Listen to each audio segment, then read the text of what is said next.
يا أيها الذين آمنوا لا تأكلوا أموالكم بينكم بالباطل إلا أن تكون تجارة عن تراض منكم ولا تقتلوا أنفسكم إن الله كان بكم رحيما. Assalamu alaikum wa rahmatullahi wa barakatuh. Quran Weekly. Juz number 5, I picked an ayah from Surah An-Nisa today, and this is ayah number 29. Very powerful phrasing, and it captures really one of the main ethical principles of Islam. Those of you who claim to believe, Ya ayyuhalladhina amanu, la ta'kulu amwalakum bainakum bil batil. Don't consume each other's money using falsehood. Don't lie on your hours at your job when you have to punch in. Don't lie about it. Don't earn, when you're a consultant and you get paid a certain number of to fill a job or by the hour, and you're just sitting having coffee and chilling or whatever, and you're getting paid for that, unless your employer knows that that's what you're doing. إِلَّا أَن تَكُونَ عَن تِجَارَةً عَن تَرَاضٍ مِّنكُم. Unless it's a trade that's happening, a business that's happening with mutual agreement among you. In other words, nobody can be 100% productive all the time. That's not humanly possible. So you might feel like, okay, I'm going to work 9 to 5, but I take a 40-minute break sometimes. I just sit there and talk sometimes. Is that okay? Well, if your employer knows that's what you do and it's acceptable to him, then it's okay because it's mutually agreed. إِلَّا أَن تَكُونَ تِجَارَةً عَن تَرَاضٍ مِّنكُم. Unless it's a trade, it's a business, that's mutually agreed upon. Other than that, don't scam people out of money. Don't overprice things. Don't overcharge for your services. If you're a mechanic, don't inflate your price because you're the only mechanic in like 10 miles. And you know this guy's got a transmission problem, might as well tell him his timing belt and his engine fluid and all this other stuff is messed up too, because what's he going to do? So all he can do is use you, right? Don't overbill people as if you're a physician, and charge them more and more and more because they're desperate and they're coming to you. Don't manipulate people like that.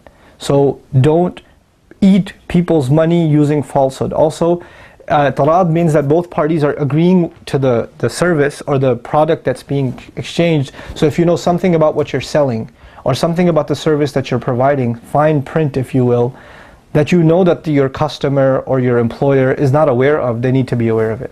They need to know. Because if they don't know and you're kind of skimming money out of them, then this is unacceptable to Allah. So most of our cell phone contracts, right, the fine print, this is bil batil, because you get all these fees and inconvenience fee or whatever, convenience fee and this fee, and you don't even know what these fees are for. And you never agreed to them, but they're all tacked on there, and they have a 40-page fine print that you have to sign at the end, and they know you're not going to read that if you're a normal human being.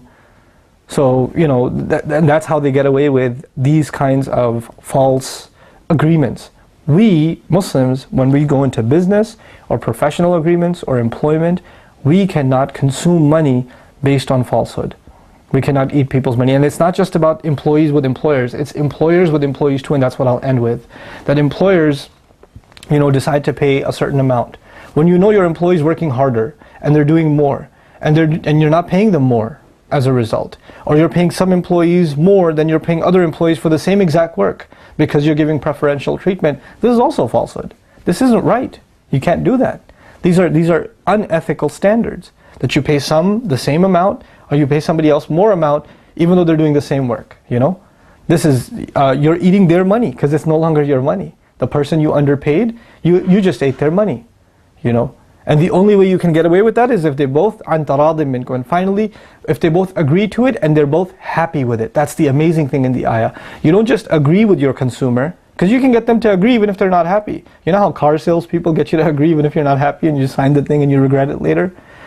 You have to be happy. Both sides have to be happy and completely content with the agreement عن تراضٍ منكم. That's the beauty of this ayah. That if both parties are not content, then this is not a fair agreement. And once the fair agreement is in place, you have no right to complain. Because you're the one who consciously and clearly agreed to this sort of thing. If we abide by this principle, wallahi, our business practices and our organizations and our companies, the companies that we run, and us as employees, we're going to have much better lives. May Allah Azza wa Jal help us be fair in our business dealings and implement the wonderful ethics that are in this beautiful ayah of Surah An-Nisa.